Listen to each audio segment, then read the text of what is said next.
again, thanks for inviting me. Look forward to talking to everybody today.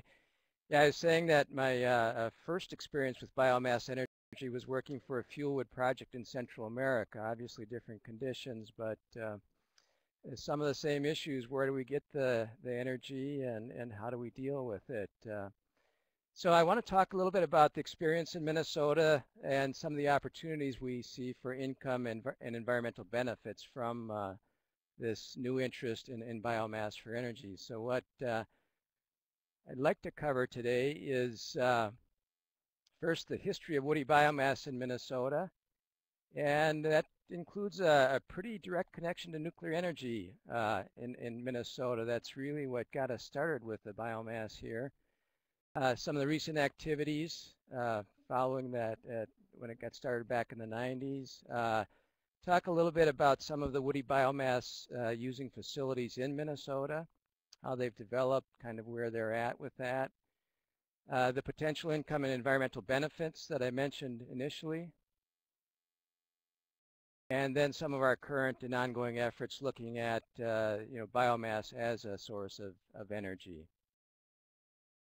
So I'll start with the nuclear energy and biomass connection. It's not one that you would expect, but really it initiated some of the early work on renewable energy in Minnesota and biomass for energy. So in 1991, Northern States Power, which is now XL Energy, requested to the Minnesota Public Utilities Commission to expand their cask storage for spent fuel rods from the Prairie Island nuclear plant here. There was a lot of discussion about that. You can imagine a lot of discussion with the public and in the legislature. And as a result of the concerns about doing that, there was a Minnesota law passed in 1994 that mandated the purchase of renewable energy by Northern States Power at that time, now XL, with a preference for wind and solar, and then biomass. And initially, when that law was signed, the intent was that that biomass would be farm-grown, kind of closed-loop energy that would be grown and then burnt, and then it kept that cycle up with some other types of renewable energy as well. And so from a total of 550 megawatts that were mandated by that law, 125 megawatts were to come from biomass by 2002. So with that, really, the biomass energy moved to the forefront in Minnesota. We've always had, biomass use in the forest industry, probably going back to the cities, back to the 60s rather, and really as a way to use that waste material and comply with some of the EPA requirements for that material that they used to burn in open fires. So, but this again was the kind of the initiation of a lot of the renewable energy work using biomass in Minnesota. And as I mentioned, initially the idea was that it would come from this closed loop farm-grown biomass. But as that whole effort developed, they realized they had to adjust to some of the technical and economic realities out there. And I'll talk a little bit more about this later. But initially, they planned to work with farmers in southern Minnesota, have the farmers grow a hybrid poplar at that time, and then use that for the energy. But southern Minnesota is good corn and soybean country, and the economics weren't very good to do that. So one of the first efforts that got started was this St. Paul district heating effort, and they were using waste wood for energy. And that was one of the changes to the law that allowed them to use this waste wood. That was, again, a little different than the intent of the law, and there's been some criticism of that. And actually, even with that waste wood, they were paying, over 3 times as much as they were for the wind energy when they were buying the biomass. But again, this was probably the more economic option there. So that was the way they went. And so they started this district heating in St. Paul to heat the downtown business area. And so that was again, one of the first efforts there. And that was most of the material that they used for that effort came from tree trimmings, land clearing. So it was, a product that was relatively cheap. Actually, a lot of the people that were doing the land clearing, the tree trimming in the cities, had to pay a tipping fee when they dumped that material. So it was a good option, a reasonably priced option there. Another one of the earlier efforts was MinVap, which was basically a project to convert alfalfa into energy from the stems of the alfalfa plant and then turn the leaf matter from the alfalfa into a feed. It had a lot of investment to start out with, but they had some management issues and the investors backed out. I think Enron was one of the investors in that effort. The other early effort goes back to that, the hybrid poplar.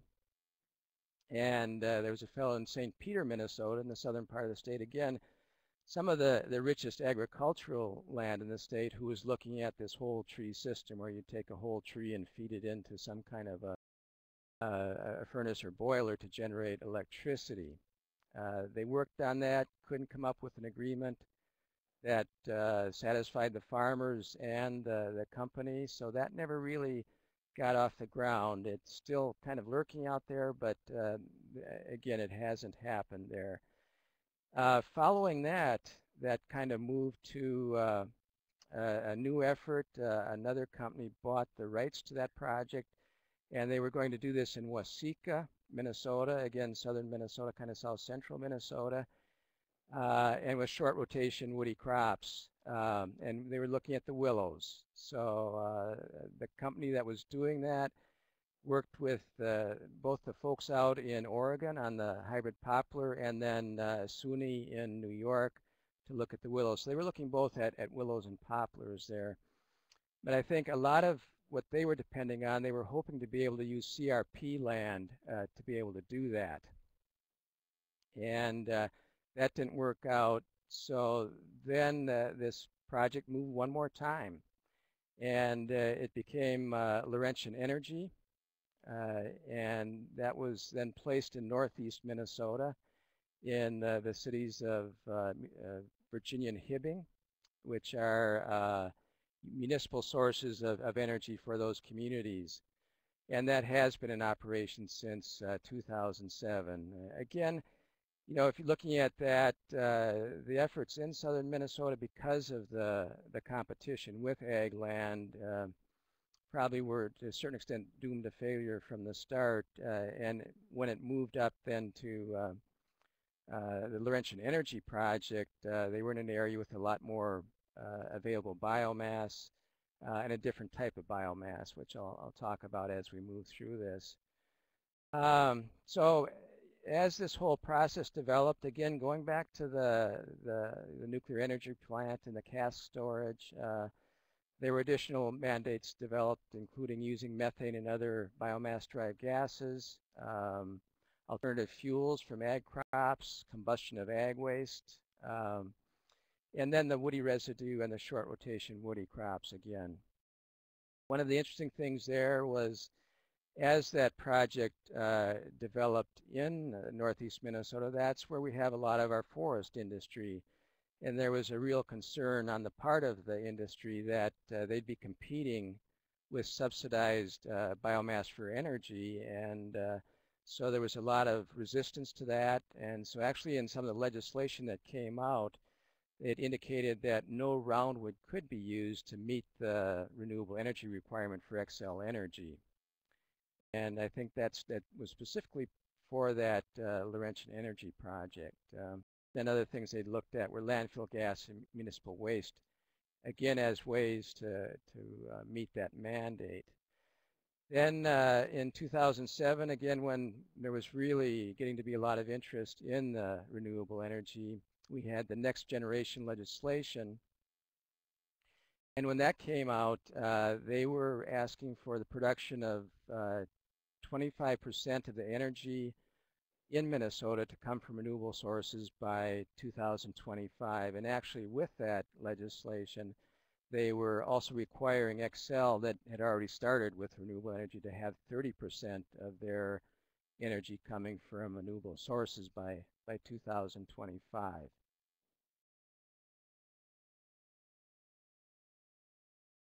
And again, as this legislation developed and as that Excel project moved into northeastern Minnesota, in the legislation they mandated the preparation of forest biomass harvest guidelines and brushland biomass harvest guidelines. Because in that case, they were allowing the companies, the municipalities, to use harvest residue as a source of biomass for energy. And they were also looking at the short rotation woody crops, primarily up there, I think it was hybrid poplars at that point in time. And they were also looking real closely at brushland harvest as a source of biomass for energy. There'd been some work done by the Natural Resource Research Institute in Duluth on brushland as a source of biomass. So again, because of the interest in the renewable energy, the movement of that project to northeastern Minnesota into the forest area where forests are actively managed, those guidelines for harvest were mandated. So through a process of the Minnesota Forest Resources Council, which brings together a lot of different actors in Minnesota, from the forest industry, from the environmental sector, loggers, kind of all the stakeholders that might be involved as we look at managing the forests. They developed these guidelines through a participatory process with initial work being done by the university to define some of the basic parameters that we needed to look at in terms of what kind of guidelines might be required to ensure that the biomass harvest was sustainable and that it wasn't affecting the productivity of those forest lands. So those, again, were published in 2007 as an addendum to the Minnesota Forest Resources Council Full Timber Harvesting and Forest Management Guidelines. And I think these were probably some of the first forest biomass harvest guidelines in the U.S. So kind of an initial effort, but again, brought forward by this kind of history that came out of that mandate for renewable energy that started with Northern States Power, now Xcel Energy, and the storage of the nuclear waste.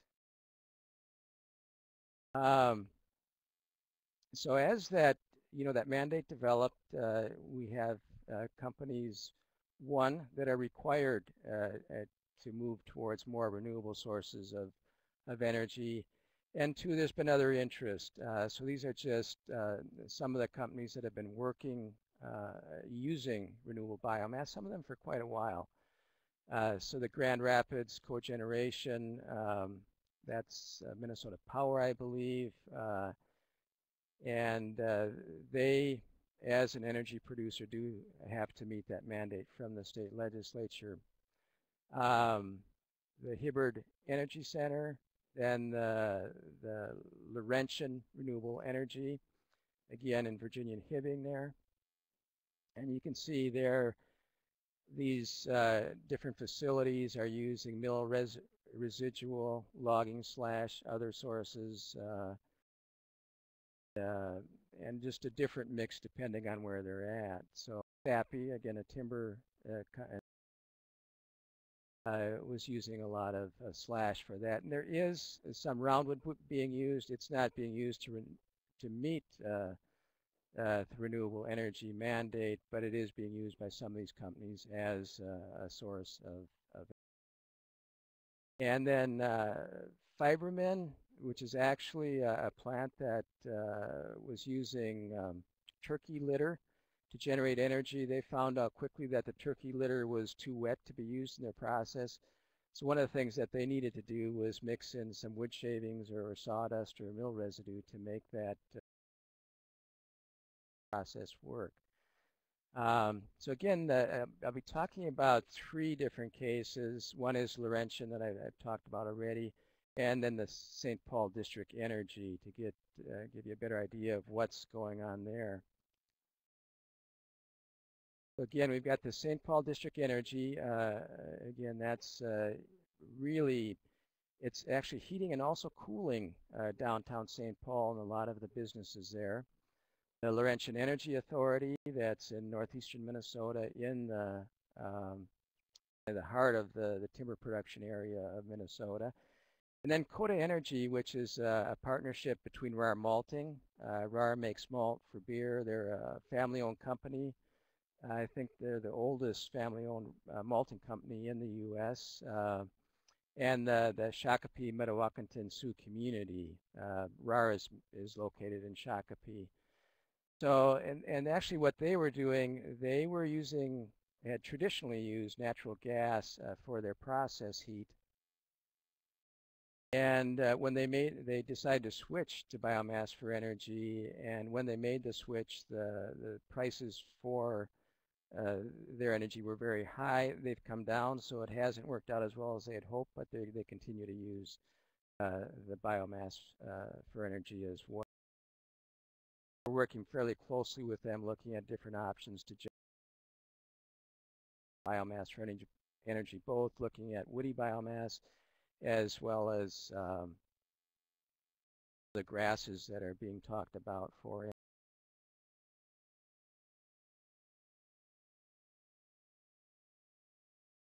So again, going back to St. Paul District Energy, it's a district heating and cooling system in downtown St. Paul.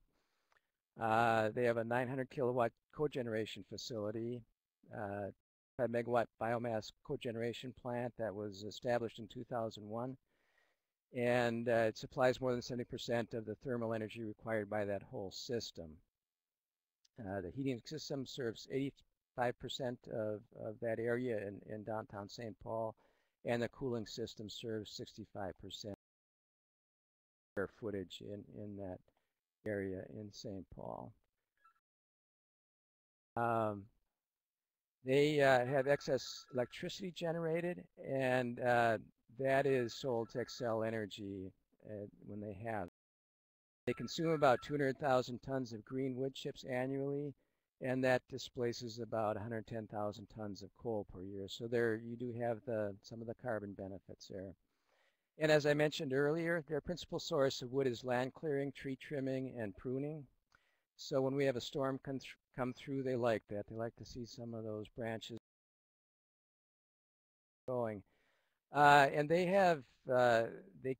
do not have enough material in the kind of Twin Cities metropolitan area to meet all their needs. So they have gone north and east into northern Minnesota and Wisconsin to purchase.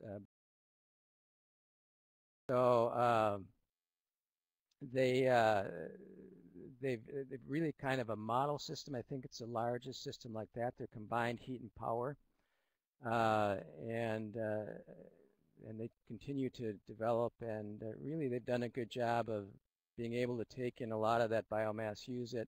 One of the things that they have done, they worked with one of the local conservation organizations that was restoring some of the oak savannas close to the cities. So they actually went in there and worked with them to take out some of the trees they needed to get back to the savanna condition.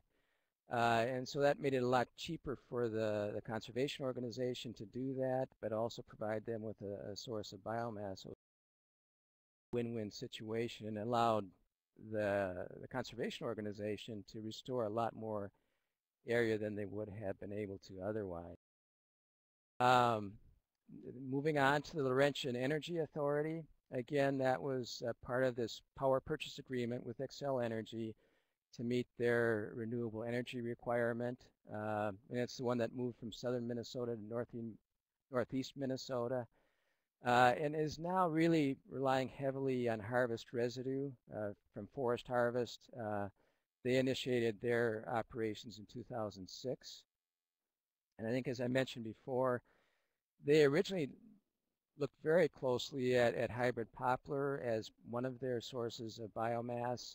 They put in a lot of trial plantings, but I think the productivity wasn't what they had hoped, and probably the cost was maybe higher. So they have, again, moved to rely more on the harvest residue. They're primarily supplied by loggers in that part of the state. It's actually been, interesting as we have seen some problems with some of the pulp mills shutting down, lack of work for some of the loggers. This was actually used as a way to provide employment for some of the loggers that didn't have a lot of work to do at certain. So there was a subsidy paid so they would deliver the biomass to Laurentian. They use about 200,000 green tons of biomass per year.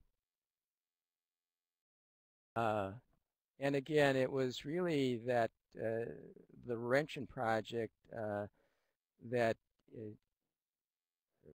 got that legislation going that required the forest and brushland biomass harvest guidelines. And as I mentioned before, because of the concern from the forest industry about competition from wood for energy, it was stipulated that they could not use roundwood to meet the renewable.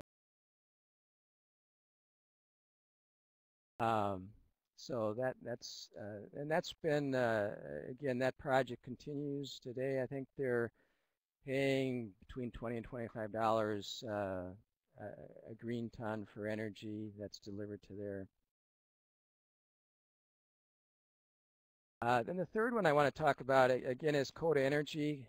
Coda is in Shakopee, which is just southwest of the cities. And it is a partnership between the Metawakanton Sioux community and RAR Malting. And it was partially initiated as a way to save, save on energy by RAR Malting. It's not necessarily turned out that way, but it is working and moving ahead. So they, again, did convert from natural gas to biomass. It is a combined heat and power facility. They use between 50,000 and 200,000 green tons per year, but they require that because of their technology, that biomass be at 10% moisture, but it is the equivalent of the 50,000 to 200,000.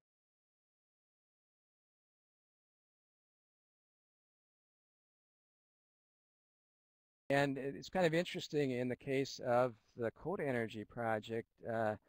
They had originally planned to use more ag waste, but actually it turned out that for them wood was a better fuel, less ash, burned cleaner than a lot of the ag residues.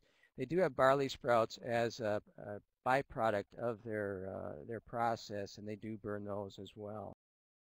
They have really kind of moved more into wood for meeting their needs, and we're talking to them about a couple of things. One, there in the Minnesota River Basin, we have a lot of kind of natural willow coming up in the basin that could potentially be harvested for energy. And then also looking at dedicated energy crops that would. There, we're probably looking at the hybrid willows and poplars, as well as some of the perennial grasses, the prairie grasses.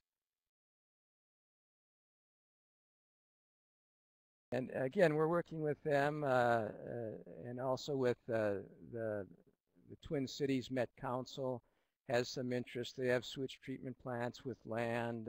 They have some interest in potentially developing those sites as a source of biomass for energy. We're also getting support from the National Agroforestry Center, the Forest Service, and the NRCS to do some of this work on innovative agroforestry systems that would support. And another part of that is a lot of our work here in southern Minnesota is working on ways to use perennial crops to address water quality issues. And we see some opportunity to establish some of these dedicated crops, perennials, trees and grasses, in riparian areas in the southern part of this. They could both contribute to addressing water quality issues and also provide a source of renewable energy.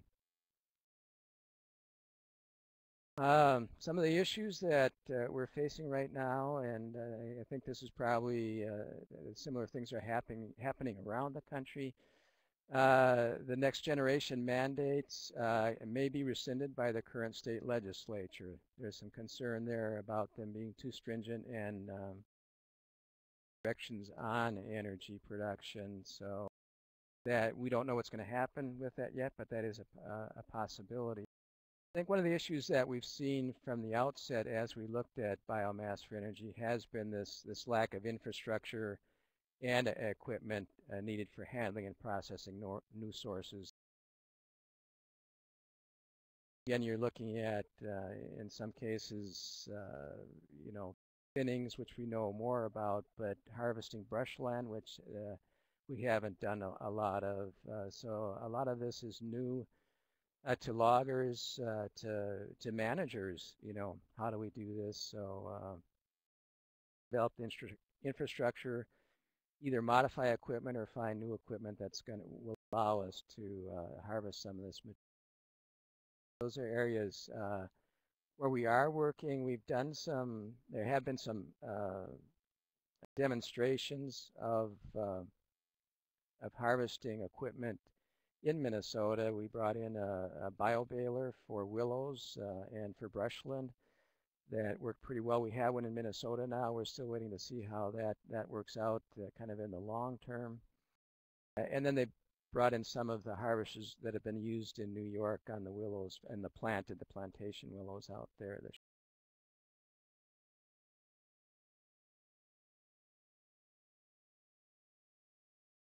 I think that's kind of what I wanted to cover on the history, kind of where we're at with the different facilities.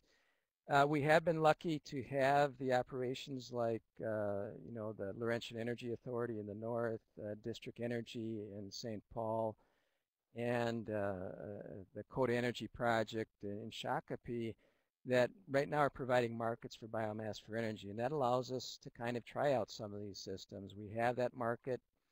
We're getting some grant funding to look at some of these things as well. But again, it's good to have that market, and that has helped us move ahead with a lot of.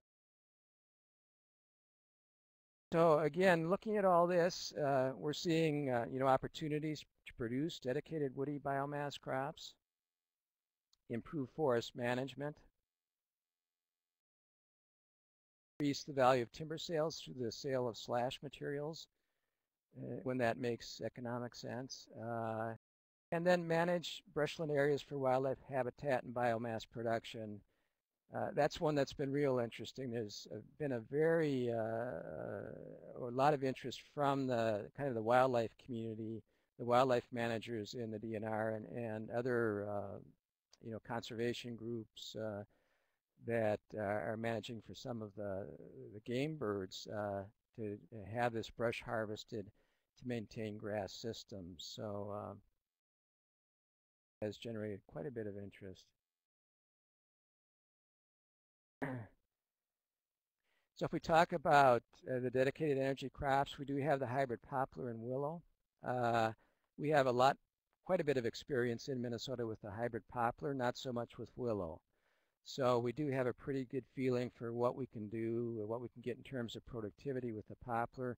But we're just getting started with the willow. When that project started out in Waseca that was hoping to take advantage of the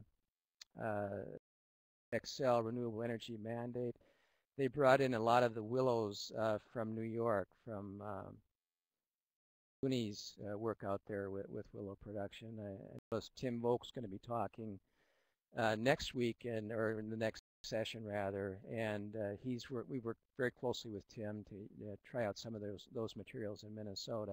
We have some limited experience with the willows, but more needs to be done.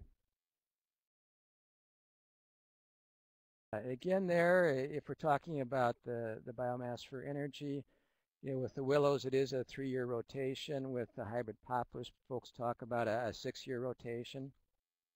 And I guess one of the things some people have emphasized with the hybrid poplar is that you may even have a choice because you would have another market for the hybrid poplars. So if you it into pulpwood or other wood products.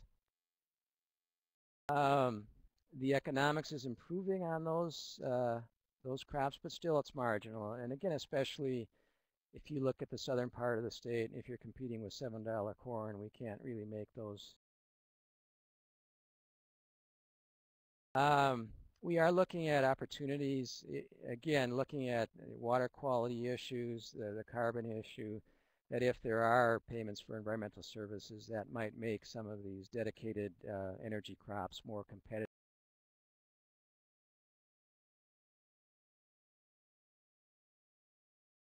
So we are looking, fairly closely at, again, the short rotation woody crops, hybrid poplars and willows, and looking at some of the harvest systems as well.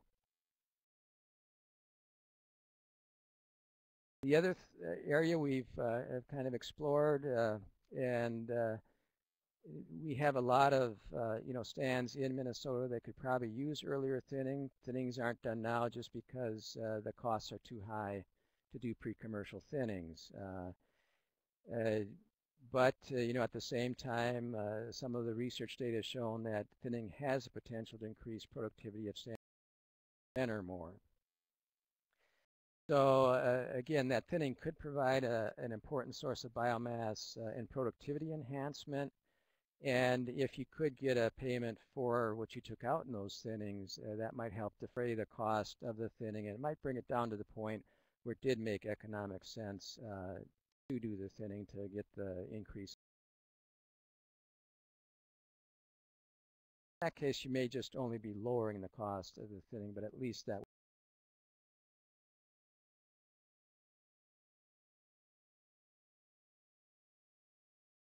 Again, the logging residue estimates are 10 to 19 green tons per acre, depending on the cover type.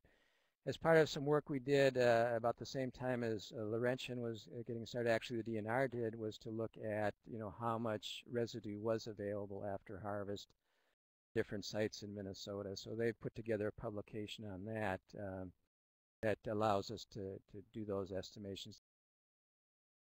Residue might be out there, so we can estimate that. So again, going back to the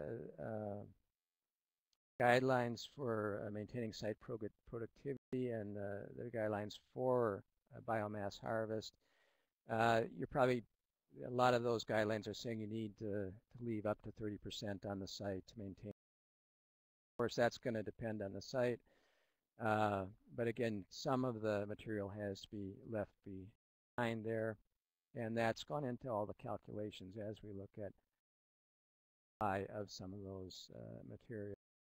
And another thing that we'd like to look at more closely is kind of more integrated intensive forest management. So you could really think about including biomass generation throughout the management cycle, and actually going into a stand B planning with that as one of the products, and looking at how you could optimize the biomass and forest product production from a site, and hopefully through that process end up with a healthier, more resistant forest if you're getting in there doing the earlier thinnings, allowing those residual trees to grow and probably be healthier.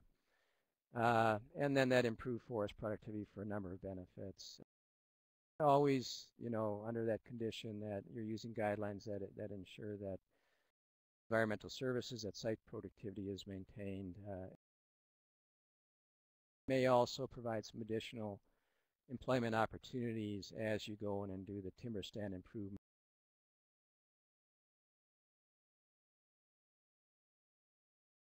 Another thing we've looked at a little bit is the hazardous fuel removal. The Forest Service in some cases pays up to $575 an acre for hazardous fuel removal on the national forest where you have vulnerable populations close to the forest.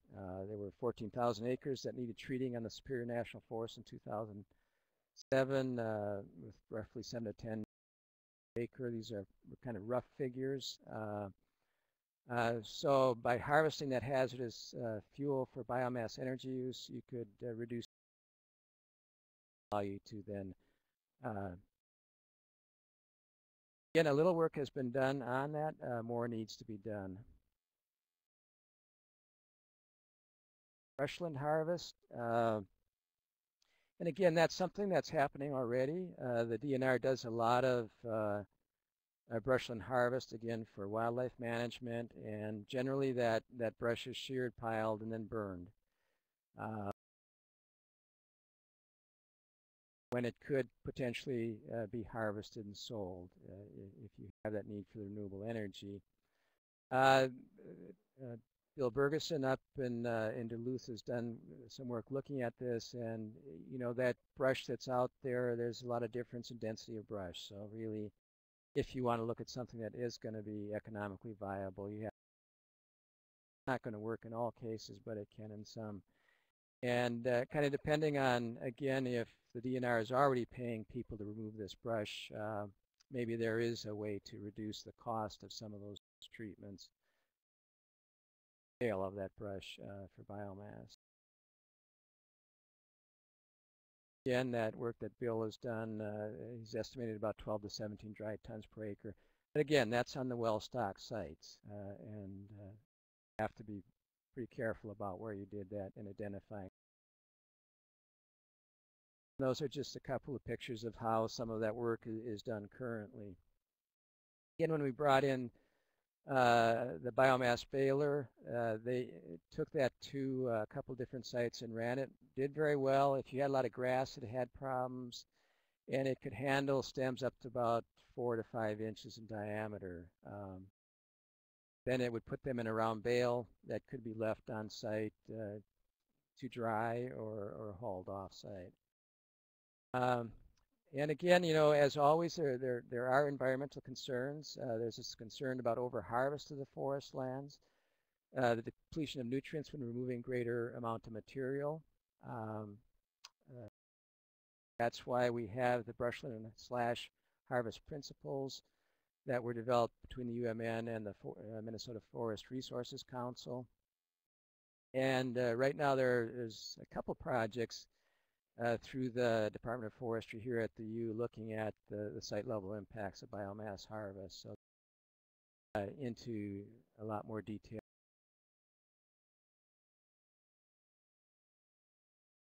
Again, we see that there could be a lot of environmental benefits here. You could have a healthier, more productive forest, which makes it more resilient. Could make it more resilient to some of the climate change that we're expecting to see. Have again what the DNR is doing and other wildlife groups looking at habitat restoration for game birds. And one of the things we talk about with the early thinnings in the aspen stands is capturing mortality. So those stands will naturally thin, but if you could take that material out, use it for renewable energy, that would avoid some of the potential carbon release. As another thing that we're looking at, this is a new project. We're doing some work for the Department of Transportation looking at living snow fences and estimating the benefits to MnDOT when they have these living snow fences. And some of the early results from that work shows that they can easily pay for living snow fences just based on the cost savings from not having to get heavy machinery out to move drifts and to cut down on the amount of plowing that they have to do to control snow. So one of the ideas that we're toying with, and actually these slides come from Tim Volk out in New York, where they've put in the hybrid willow for living snow fences, and that could be a source of biomass for energy too. Again, when you talk to MnDOT, they've got stretches of several miles where they'd like to have these fences, so you might, even with those extended living snow fences, have enough biomass to make it attractive to somebody to go out. That's, again, we're just talking about that with MnDOT, but just another.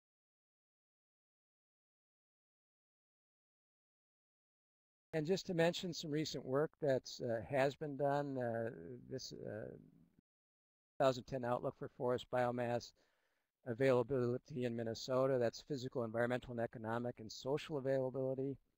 That's actually available on the Forest Resources website in the staff paper series. And that looked at, what is available out there through the harvest residue, but then also looking at the environmental availability. So, taking, we've seen a lot of studies in the past kind of look at, there's all this wood out there, we can use that for energy. This study kind of looked at taking out what you need to leave on the site to maintain productivity, so you're not counting that as something you would use for energy. The economics of pulling that material out of the forest doesn't always work. And then the social availability. A study was done of landowners to look at their willingness to sell woody biomass on private lands. And that one was kind of interesting in that it showed that a lot of landowners, want to get rid of that, the harvest residue. So they were even willing to pay to have that removed. So you could get quite a bit of that material even without paying for it. It'd be hard to tell what would happen as a market developed, but that was what came out of that survey. And then we're doing another landowner survey in southern Minnesota looking at the willingness of landowners, both absentee and owner-operators, to plant biomass crops and the constraints that they perceive. And I mentioned the site level impacts of biomass harvest, and then as we have the opportunities to have more equipment, how this material can be handled. I just wanted to mention this. Anna Dirkschwager's at the DNR. She's the Biomass Coordinator. If you need or are interested in information, she has a really good feeling for what's going on in Minnesota. She works with the facilities that are using the biomass and works with a lot of the loggers that are harvesting biomass as well. So I guess with that, I'll end the presentation and take any questions that you have. Okay, thanks, Dean. That was very informative. It was great to see the long history that Minnesota's had compared to many other states in actually getting it on the ground. I guess the whole ethanol question is one, and the second generation, the liquid fuels questions, and can we meet the targets, and the fate of BCAP. And there's been a bunch of comments on the chat box. If you guys have any other questions, comments, please write them down. We have a good expert crew here listening in, and it's great to see that we have some of these questions already answered. The question about what CHP is, combined heat and power. There was what is brushland harvest. I guess but one of the things that's interesting is like I mentioned at the beginning, we can learn from different states is, you have different terminologies. Quite a few states have biomass guidelines. Brushland harvest obviously be different here in the east, but there someone mentioned it's older and some of the brush. Someone asked a question about the costs and benefits of St. Paul disposal of wood and how much have they saved, and someone mentioned the tipping fee is paid by each contractor who drops stuff off, so there's no additional expense.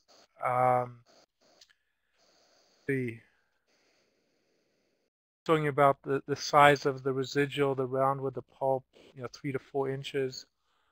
Each state, I guess, has different definitions. Again, I mentioned the biomass harvest guidelines. That's important, especially with respect to residual, as you mentioned, the environmental impacts. And a question here from Paul Patterson, Penn State, I think.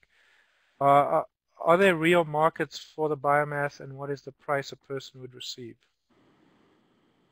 Yeah, and I guess the markets that are, out there right now are like the District Energy in St. Paul, Coda Energy, and then Laurentian Energy. And in Laurentian Energy, which is again in the forest area of the state, they're paying between $20 and $25 a green ton for biomass for energy.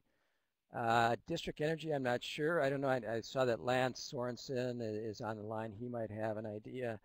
But Rar Malting is paying about double that. And again, they require that what comes into their shop be at 10% moisture, so it's a little different than the rest of the facility.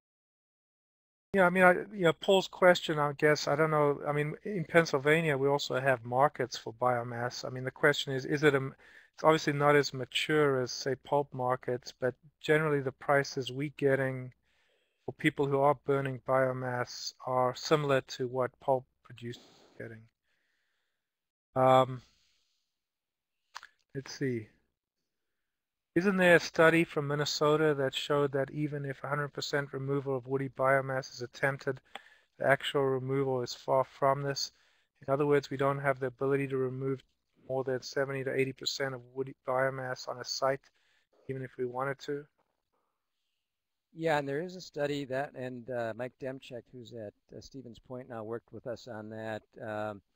And yeah, we looked at it. Unless you had a large vacuum cleaner, you can't take a lot off. So I don't remember the exact figures, but it seems like it was, you would have 15 to 20% left even with.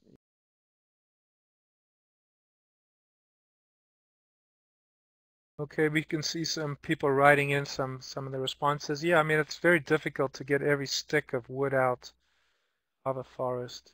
Yeah, and actually, if anyone's interested, if they go to iatp.org, they have that report that has that information. The other questions, please type them in. And while that's happening, I'll ask a question. I guess you do a lot of agroforestry, and that's being obviously the integration of trees and crops on either woody land, growing crops in forests, and or growing trees on woodland. You showed the example of the snow belts. A lot of people have obviously used windbreaks for a long time. But my question is can we call bioenergy production an agroforestry practice? I know that's been debated, but can you give your 2 cents? Yeah, I guess it's a really good question, and I think often with a strict definition of agroforestry, you might not. We think of it as kind of farm forestry, that including a tree component on a farm. We look at that, but the other thing we're looking at actually with the work on water quality impacts, the trees, when we plant them, get them going, we're often clean cultivating. So you do have issues with runoff. So we're actually looking at some systems where you combine the trees with perennial grasses, and that helps address that issue of the runoff. Again, with that system, we're looking at systems where you'd have a wide enough swath of both the trees and the grasses, so you could harvest them with equipment. But that's one system we're looking at. Riparian buffers, and they're kind of a traditional riparian buffer. A lot of them you can't harvest just because of the condition, slopes, and all that. But we are looking at, we have a lot of areas in Minnesota, especially this spring. We've seen a lot of flooding. We had flooding in the fall and last year in the spring. So a lot of ground that, has been in corn and soybeans, other crops, they lose those crops because of flooding. So we see that as an opportunity of getting maybe some of these willows or hybrid poplar in there, because they're not going to flood out. We've had sites that flooded last year, and the trees are coming back fine. And it also provides, crops there that are going to protect the soil and probably do a better job of handling water quality on those sites. Okay, we've got a question here. Obviously, there's other biomass crops, and Paul's asking about markets for grasses. Yeah, there's some. The Coda Energy project in Shakopee, they're looking at grasses. They haven't gotten there yet, and it's actually an interesting issue to discuss, because we had a lot of people looked at CRP land, for example, as a way to get inexpensive grass that could be used for bioenergy. But when some of the harvesting took place on that land, some of the fields were full of gopher holes. They were on, kind of that marginal land that the farmers didn't want to farm. So it often became very expensive to harvest that material. And at the same time, because it was on areas that were often marginal for ag crops, the productivity wasn't real great either. But there is a lot of work continuing. The Nature Conservancy is working on this. The DNR is working on this. Actually, there's been an interesting consortium kind of come together with wildlife groups, the Nature Conservancy, the DNR, corn growers in some cases, coming together to look at how we can produce grasses for energy. But I guess right now, and maybe Lance has some information on this too, but the one I can think of is rar malting, and they're still working into that slowly. They're not using a lot of grasses yet.